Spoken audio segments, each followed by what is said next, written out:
Scott Toro's first date was going suspiciously well. The candlelight softened Mary's features just right. The conversation flowed without effort. And for the first time since his wife died, this widowed designer felt like he didn't need to keep his guard up. Then, just before their entrees arrived, the woman in the red dress lowered her gaze, gripped the edge of the table, and whispered something that sounded more like a warning than a confession. "Feel free to leave. I'm a single mom." But she wasn't talking about bedtime routines or school pickups. She was talking about Richard, her ex, the shadow who still controlled her life through fear and manipulation. Scott watched her phone vibrate again on the table, watched her flinch, watched her brace for him to walk away. He didn't. Instead, he leaned forward past the rose in the vase between them and said the only thing that mattered, "I'm a widower raising a son alone. I know what it means to carry weight." Mary looked up, eyes wide, as if she'd been holding her breath for years. Scott smiled softly. "I'm not going anywhere. Before we continue, please tell us where in the world you are tuning in from. We love seeing how far our stories travel." The truth was, Scott hadn't expected to be on a date at all. 3 years had passed since his wife's funeral, and in that time he'd built a life that was deliberately small. There was Christopher, his 7-year-old son, who still asked when Mommy was coming home. There was the freelance design work that paid the bills and filled the quiet hours after bedtime. There was a routine: breakfast, school drop-off, client calls, dinner, bedtime stories, sleep. Repeat. Scott had convinced himself that this was enough, that wanting more was a betrayal of the woman he'd loved, that opening his heart again meant risking the kind of pain that had nearly destroyed him the first time. But then he'd met Mary at the coffee shop on Maple Street 2 weeks ago, and something in him had shifted. She'd been standing at the counter, fumbling through her wallet with trembling hands while cards spilled onto the floor. Scott had been working on logo sketches for a bakery client, but he'd looked up at exactly the wrong, or right, moment and seen the fear in her eyes. Not embarrassment. Fear.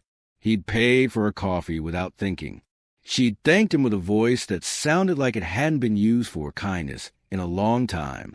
They'd talked for 20 minutes at his table, and Scott had learned that Mary was a nurse, a mother of 2, and someone who checked the door every 30 seconds like she expected danger to walk through it. He'd asked for her number. She'd hesitated, then given it to him. Now, 2 weeks later, they were sitting in Marcello's Italian restaurant, and Scott was realizing that Mary's fear hadn't been paranoia. It had been preparation. The phone on the table buzzed again. Mary's hand shot out to silence it, but not before Scott caught the name on the screen. "Richard. He's texting you during our date?" Scott asked. Mary's laugh was bitter. "He texts me during everything. He has joint custody. So legally, I can't block him. He uses it as permission to control every moment of my life." Scott had dealt with difficult clients before. People who nitpicked every pixel, who demanded revisions at midnight, who treated his time like it belonged to them. But this was different. This wasn't professional inconvenience. This was psychological warfare. "What does he want?" Scott asked. "To remind me that I'm not allowed to move on," Mary said quietly. "To make sure I know he's watching. To prove that no one will ever want to deal with the mess he's created." She set her napkin on the table, smoothing it with fingers that wouldn't stop moving. "That's why I'm telling you now, before this goes any further. I'm a single mom with an ex who will make your life hell if you stick around. You seem like a genuinely kind man, Scott. You deserve better than this." Scott leaned back in his chair and studied her. Mary was beautiful, yes, but that wasn't what had drawn him to her. It was the strength he saw beneath the fear, the way she'd smiled at the barista, despite her hands shaking, the way she'd asked about Christopher with real interest, not polite small talk, the way she'd laughed, really laughed, when Scott told her about his son's attempt to redesign the living room with permanent markers. Mary wasn't broken. She was surviving, and Scott knew exactly what that looked like. "I'm a widower," Scott said. Mary blinked. "What?" "My wife died 3 years ago. Cancer. I spent 18 months watching her fade, then another year trying to explain to my son why Mommy wasn't coming home. Scott's voice was steady, but his hands weren't. So, when you tell me you come with baggage, Mary, I need you to understand something. I know what real weight feels like, and I'm still here. Mary's eyes filled with tears she refused to let fall. Scott reached across the table, past a rose, and rested his hand palm up on the wood. An invitation, not a demand. I'm not going anywhere, he said. Mary's phone buzzed again. This time, she ignored it. She placed her hand in Scott's, and for the first time in 3 years, Scott felt like he was exactly where he needed to be. Scott didn't hear from Mary for 3 days after their first date, and he knew exactly what that silence meant. Richard had gotten to her. The pattern was predictable. Really, Mary had gone home that night, probably feeling hopeful for the first time in years, and Richard had sensed it the way predators sense weakness. He'd found some excuse to call, maybe about the kid's schedule, maybe about a forgotten permission slip, and he'd spent the conversation reminding Mary of all the reasons she wasn't allowed to be happy. Scott knew this because when Mary finally texted him on the 4th day, her message had been apologetic in a way that broke his heart. I'm sorry. Can we try again? She was already assuming he'd given up on her, already bracing for abandonment. They met for lunch at a diner near the hospital where Mary worked, and she looked like she hadn't slept since their date. The story came out in pieces. Richard had seen her Instagram story from the restaurant. He'd spent 2 hours calling her that night, demanding to know who she'd been with, accusing her of being a bad mother for parading strange men around.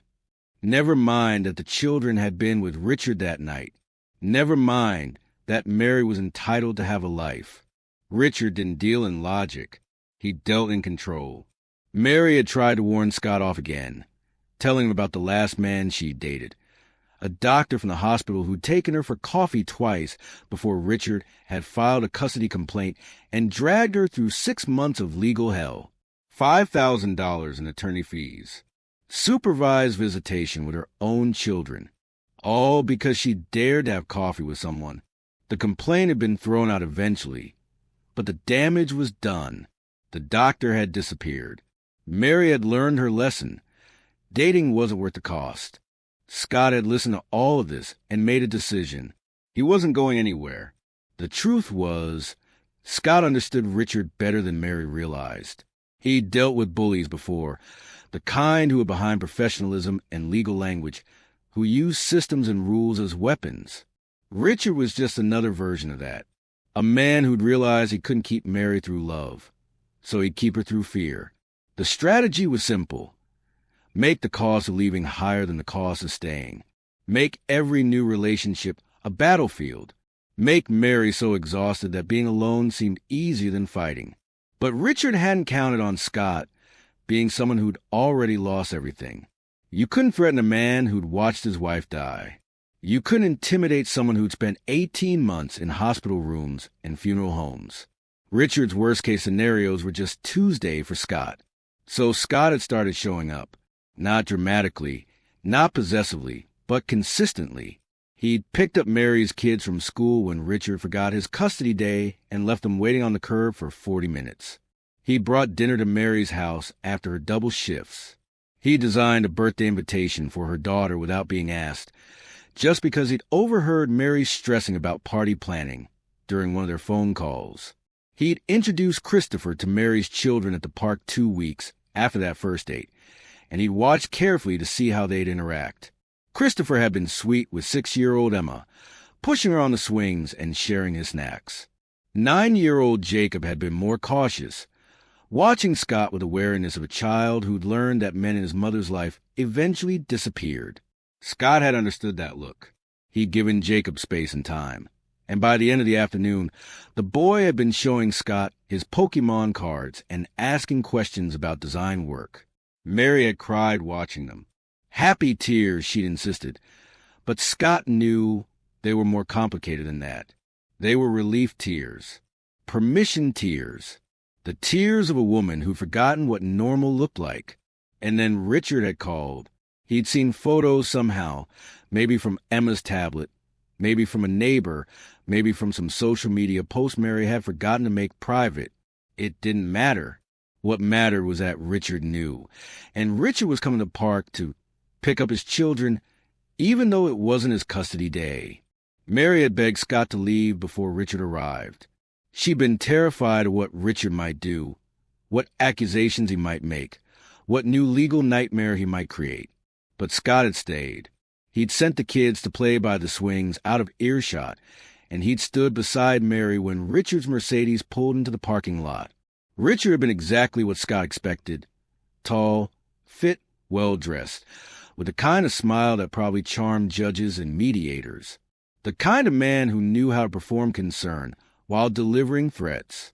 The introduction had been theatrical. Richard had extended his hand like they were meeting at a networking event, not a playground ambush. He called Scott the new boyfriend, with just enough condescension to make it clear he didn't expect Scott to last. But Scott hadn't flinched. He'd refused a handshake, met Richard's eyes, and said simply, "I'm Scott." And that's when Richard's smile had faltered, just slightly, because he'd realized something important. Scott wasn't afraid of him. Richard had tried his usual tactics after that. The concerned father routine, the subtle implications that Scott might be dangerous around the children, the suggestion that Mary's judgment was questionable. He'd told Scott he hoped he knew what he was getting into, which was Richard's way of saying, "I will make your life hell." Scott had absorbed it all calmly. He'd been polite, civil, unmoved, because the truth was, Richard's threats were empty. He could file complaints, make phone calls, send angry texts, but he couldn't actually hurt Scott. He couldn't take away anything Scott valued, because Scott had already lost the thing he valued most. All Richard could do was be annoying, and Scott had dealt with worse. When Richard finally left, taking kids for an emergency overnight stay that would probably be used as evidence of Mary's instability later, Scott had turned to Mary and said the thing she needed to hear most. "He's not as powerful as he wants you to believe." Mary had looked at him like he'd spoken a foreign language. "He uses fear because it's all he has," Scott had continued. "But fear only works if you let it." And for the first time, Mary had started to believe that maybe, just maybe, she didn't have to let it anymore. Listen, if you've made it this far in the story, you're invested. You want to know what happens to them. But here's the thing. Most people scroll past these stories without subscribing. They watch, they enjoy, and they disappear. If this story matters to you, if you actually care how it ends, hit that subscribe button, please. It takes 2 seconds. And if you don't, you'll probably forget about this channel and never another amazing stories from me. Scott's life changed in small, deliberate ways over the next month, and he made each change consciously because he understood that fighting Richard required strategy, not emotion. The first thing he did was restructure his freelance schedule. Design work had always been flexible. That was one of the reasons he'd chosen it after his wife died. He could work from home, be available for Christopher, control his hours. Now he used that same flexibility differently. He scheduled client calls around school pickup times. He front-loaded his design work into early mornings and late evenings. He made himself available during the hours when Richard was most likely to create chaos. Mary had protested at first. She'd told him he didn't need to rearrange his life for her problems. But Scott had been clear. These weren't her problems anymore. They were their problems. And he was choosing to be part of the solution. The second Tuesday after the park confrontation, Richard had texted Mary at 2:30 in the afternoon, claiming he had a work emergency and couldn't pick up the kids from school. It was his custody day, which meant Mary was supposed to be sleeping after a night shift at the hospital. Richard knew this. He was counting on it. Scott had driven to the school instead. He'd checked in at the office, explained that he was picking up Emma and Jacob on Mary's behalf, and waited while the secretary confirmed with Mary. The kids had been surprised to see him, but Jacob had simply shrugged and said, "Mom's boyfriend is here," like it was the most natural thing in the world. Scott had taken them for ice cream, helped Jacob with his math homework at a corner table, and listened to Emma talk about her upcoming dance recital. Then he'd driven them home, made them grilled cheese sandwiches, and stayed until Mary woke up at 5. She'd come downstairs in pajamas, her hair disheveled, looking confused and grateful and heartbroken all at once. "You didn't have to do this." "I know," Scott had said, "but Richard was counting on you being too exhausted to handle it. I wasn't going to let him win." Richard had called Mary that night, furious that some stranger had picked up his children without his permission. He'd threatened to file an emergency custody motion. He'd accused Mary of endangering the kids by involving unstable people in their lives. Mary had stayed calm, calmer than Scott expected, and reminded Richard that he'd been the one to abandon his custody day, that Scott was a vetted, responsible adult, that the children were safe and happy, and that if Richard wanted to file a motion, her attorney would be happy to discuss his pattern of using the kids as weapons. Richard had hung up. The motion never came. That had been the turning point, Scott realized later. Not because Richard had backed down. Men like Richard never really backed down, but because Mary had stopped apologizing. She'd stopped letting Richard's threats dictate her choices.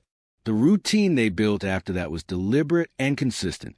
Scott picked up the kids every Tuesday and Thursday, Richard's custody days when he inevitably had emergencies. He brought dinner to Mary's house on the nights she worked late.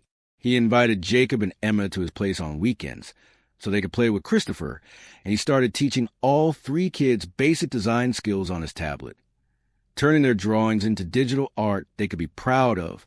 Christopher had thrived with the company. He'd been lonely, Scott realized, in the careful, quiet life they'd built after his mother's death. Having Jacob and Emma around had brought out a version of Christopher that Scott had almost forgotten existed. Playful, talkative, generous. Mary's kids had started calling him Mr. Scott, which had made Mary laugh the first time she'd heard it. "They think you're a teacher." "I am teaching them," Scott had pointed out, "just not in a classroom." Jacob had opened up slowly, the way hurt children always did.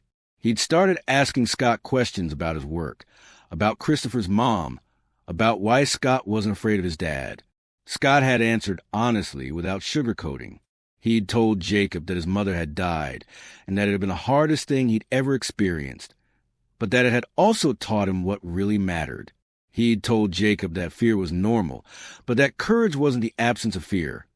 It was choosing to move forward anyway. Jacob had absorbed this quietly, the way 9-year-olds absorb difficult truths, and then he'd asked, "Are you going to leave like the other guy did?" Scott had looked at Mary, who'd been listening from the kitchen doorway, and then back at Jacob. "No, I'm not going anywhere." Emma had been easier. She was young enough to still believe in happy endings, and she decided that Scott was part of hers. She started drawing pictures of their new family. Stick figures of Christopher, Jacob, herself, Mary, and Scott, all holding hands under a bright yellow sun. She'd given one to Scott, who'd framed it and hung it in his home office. Richard had noticed the shift, of course. His texts to Mary had become more frequent, more aggressive. He'd started documenting everything. The days Scott picked up the kids, the meals he made, the time he spent at Mary's house. He was building a case, or at least trying to, though his lawyer had apparently told him he didn't have grounds for anything actionable. Scott wasn't worried. He'd been careful to do everything correctly, checking with the school, getting Mary's explicit permission, never being alone with the kids in ways that could be misinterpreted. He'd even consulted with a family law attorney, just to be safe, and learned that Richard's behavior was textbook harassment, but legally toothless.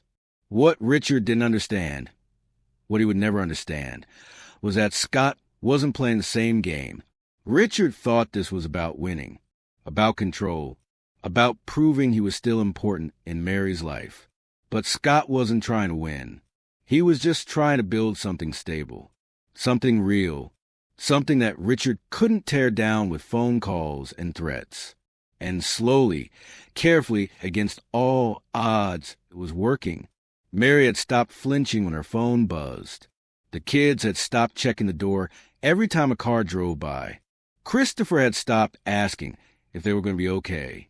They were building a life together, not in spite of Richard, but in defiance of the fear he represented. And that made all the difference. Scott had been planning the dinner for 2 weeks, and he'd approached it the way he approached every design project, with meticulous attention to detail and a clear vision of the desired outcome. The goal wasn't just to feed everyone. It was to create a moment, a tangible, memorable experience that would prove to Mary's children that family didn't have to mean fear, that dinner tables could be places of laughter instead of tension, that the adults in their lives could be trusted to show up and stay. He'd invited Mary and the kids to his house on a Saturday evening, which meant it was technically his custody time with Christopher, but also neutral territory. Not Mary's house, where Richard's presence still lingered in every corner, and not a restaurant where they'd have to perform normalcy for strangers. Scott had made lasagna, which was one of the 3 dishes he truly mastered after his wife died. He'd learned to cook out of necessity. Christopher needed to eat, and takeout wasn't sustainable, but he'd learned to cook well because it was something to control when everything else felt chaotic. Christopher had helped him set the table, carefully placing forks and knives the way Scott had taught him. Jacob had arrived early and asked if he could help with the garlic bread, which Scott interpreted as the boys' way of claiming space in this new configuration of family. Emma had brought a drawing she'd made at school, another stick-figure family portrait, this time with a house and a dog they didn't actually have yet. Mary had arrived last, looking lighter than Scott had seen her in weeks. She brought wine and dessert, and when she'd kissed him hello in the doorway, it had felt easy, natural, like something they'd been doing for years instead of weeks. The dinner had been perfect. The kids had talked over each other, telling stories about school and friends and the upcoming dance recital. Christopher had shown Jacob his collection of design sketches. Emma had asked if they could get a real dog to match the one in her drawing. Mary had laughed, really laughed, and Scott had felt something settle in his chest that he hadn't realized was still unsettled. And then the doorbell had rung. Scott had known immediately. Mary's face had drained of color. Jacob had gone silent mid-sentence. Emma had shrunk in her chair. Richard hadn't called, hadn't texted. He'd just shown up, which was a violation of every boundary they'd established, but technically not illegal because the kids were in a public space and he was their father. Scott had stood, placed a hand on Mary's shoulder, and walked to the door alone. Richard had been standing on the porch in a button-down shirt and slacks, holding a bag from the toy store like he was delivering birthday presents instead of staging an intimidation campaign. His smile had been pleasant practice, designed to seem reasonable to anyone watching. "I was in the neighborhood," Richard had said, which was obviously a lie. "Thought I'd drop off some things for the kids." Scott hadn't opened the screen door. "It's not your custody day." "I'm their father," Richard had said, and there it was, the edge beneath the charm. "I don't need permission to see my own children." "You do need permission to enter my home," Scott had said calmly, "and you don't have it." Richard's smile had sharpened. "Mary's inside, isn't she? I'd like to speak with her." No. It was the simplest word Scott had said all evening, but it carried the weight of every decision he'd made over the past 2 months. Every school pickup, every dinner, every moment he'd chosen to stay, when leaving would have been easier. Richard had stared at him, recalculating. This wasn't how these confrontations usually went. Usually, people got flustered. They stammered. They gave ground. Scott didn't move. "You think you're protecting her," Richard had said quietly, "but you don't know what you're dealing with. I'm their father. I have rights. And when this little fantasy falls apart, and it will, I'll still be here. Where will you be?" Scott had met his gaze steadily. "I'll be exactly where I am right now, standing between you and the people I care about." Something had flickered across Richard's face then, not quite fear, but recognition. He'd realized that Scott wasn't bluffing, that this wasn't a phase or a rebound relationship, that Scott had already survived the worst thing a person could survive, and Richard's threats were just noise. "You're making a mistake," Richard had said, but his voice had lost its conviction. "That's my choice to make," Scott had replied. Richard had stood there for another moment, holding his bag of toys that everyone knew weren't really for the children. Then he'd turn and walk back to his car, got in, and driven away without another word. Scott had waited until the taillights disappeared before returning to the dining room. Mary had been standing now, her arms wrapped around herself. The kids had been quiet, watching. Christopher had been holding Emma's hand. "Is he gone?" Mary had whispered. "He's gone," Scott had confirmed. And then Mary had started crying. Not the scared, frustrated tears Scott had seen before, but something else. Relief. Release. The kind of crying that happened when you've been holding your breath for years and finally remembered how to exhale. Scott had pulled her into his arms while the kids watched, and he'd said quietly into her hair, "You don't have to face him alone anymore. Not ever." Jacob had been the first to move. He'd walked over and wrapped his arms around both of them. Then Emma had joined and Christopher had followed. And for a moment, they'd all just stood there in Scott's dining room, holding each other like they were building something too strong to break. The lasagna had gotten cold. They'd reheated it and eaten anyway, and Emma had asked if they could do this every Saturday. Mary had looked at Scott, asking permission with her eyes. Scott had smiled. Every Saturday. And just like that, Richard's shadow had gotten a little smaller. True courage in relationships isn't about the absence of fear or complications. It's about choosing commitment despite them. Scott's story teaches us that healthy love doesn't run from a partner's difficult past.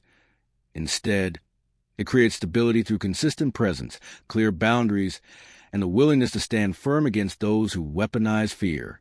Real protection isn't about grand gestures or dramatic confrontations.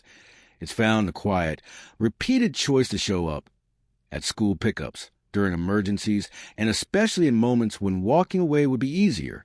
When we've already survived our own losses, we develop a unique resilience that allows us to stand steady for others. Not because we're fearless, but because we know what truly matters. The most powerful form of love is becoming a safe harbor for those who've been taught that safety doesn't exist. So here's the real question. Did you subscribe yet? Thousands of people will listen to this story and won't subscribe. Please don't be that person. If you're listening right now, help me prove something wrong. My dad said I wouldn't even reach 1,000 subscribers. But I believe stories like this deserve to be heard. Help me show him that these tales matter. Please subscribe to this channel, and let's keep breathing life into stories that were never meant to stay silent. And here's what I need to know. Do you want part 2?